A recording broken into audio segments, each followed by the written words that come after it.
नेहमीच मुगाची डाळ किंवा चण्याची डाळ घालून कोबीची भाजी करण्यापेक्षा एकदा या पद्धतीने कोबीची भाजी करून पहा. खूप छान लागते. साधी सोपीच रेसिपी आहे. चला सुरुवात करूयात. पहिल्यांदा गॅसवरती आपण एक कढई ठेवूयात. कढई ठेवायच्या अगोदर गॅस कधीही छोटा करायचा, म्हणजे तेल टाकेपर्यंत कढई खूप जास्त गरम होत नाही.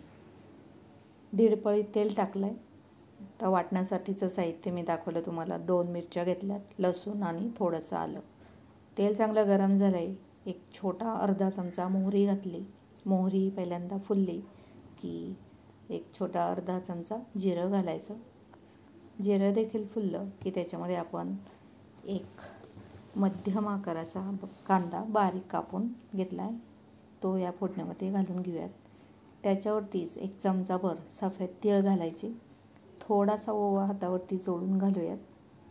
इथे तुम्हाला हिंग घालायचं असेल तरी देखील घालू शकता. फोडणीला जरा मिक्स करून घ्यायचं. आता फोडणी परत येतोपर्यंत हे वाटण करूयात. वाटणामध्ये मी कोथिंबीर वापरली आणि वाटणामध्ये कोथिंबीर घालताना कधीही देठाची साईड घालायची. देठ घालायचे थोडेसे, म्हणजे चविष्ट भाजी होते. तर याच्यामध्ये काही पावडर मसाले नावालाच घातलेले आहेत. थोडीशी हळद कलरसाठी नाही घातली तरी चालेल. आणि वाटणामध्ये 2 मिरच्या आपण घातलेल्या आहेत म्हणून थोडंसंच लाल तिखट घातलं आहे. आणि थोडासा धना पावडर घातलेली आहे, ती देखील ऑप्शनल आहे.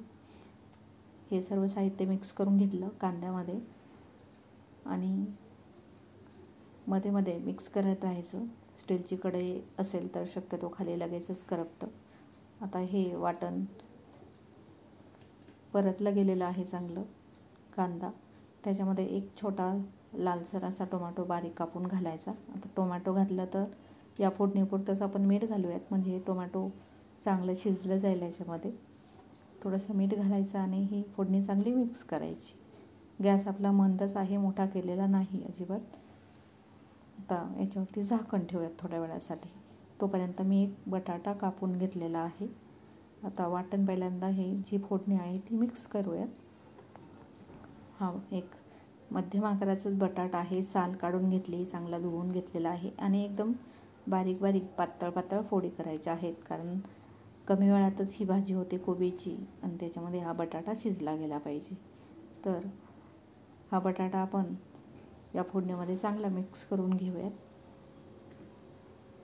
तर बटाट्याच्या फोडी एकदम पातळ करायच्या आहेत, जेणेकरून या वाफेवरती शिजल्या जातील. तर आता आपण झाकण ठेवलं तर ते लगेचच करपू शकतं, म्हणून आपण जे वाटण केलेलं आहे ज्या मिक्सरच्या भांड्यामध्ये, त्याच्यामध्ये मी 2 चमचेच पाणी घालणार आहे. जे वाटण काही शिल्लक आहे भांड्यामध्ये ते देखील निघून येईल आणि हे 2 चमचे पाणी आहे, त्याच्यामुळे हा बटाटा पटकन शिजला जाईल. तर चांगलं मिक्स करून घेऊयात आणि झाकण ठेवून द्यायचं आहे. कधीही भाजी हलवून घेतो त्यावेळेस तळाला काही मसाला लागला असेल तो काढून घ्यायचा. आता मी झाकण ठेवते. तर 2 मिनिट झालेले आहेत आणि चांगलं मिक्स करून घेऊयात आपण. बटाटा बऱ्यापैकी शिजलेला आहे. आता राहिलेला बटाटा आहे तो आपण कोबीच्या सोबत शिजून घेऊयात. तर थोडा वेळ मी अजून झाकण ठेवलेलं. तोपर्यंत मी कोबी कापून घेतला होता.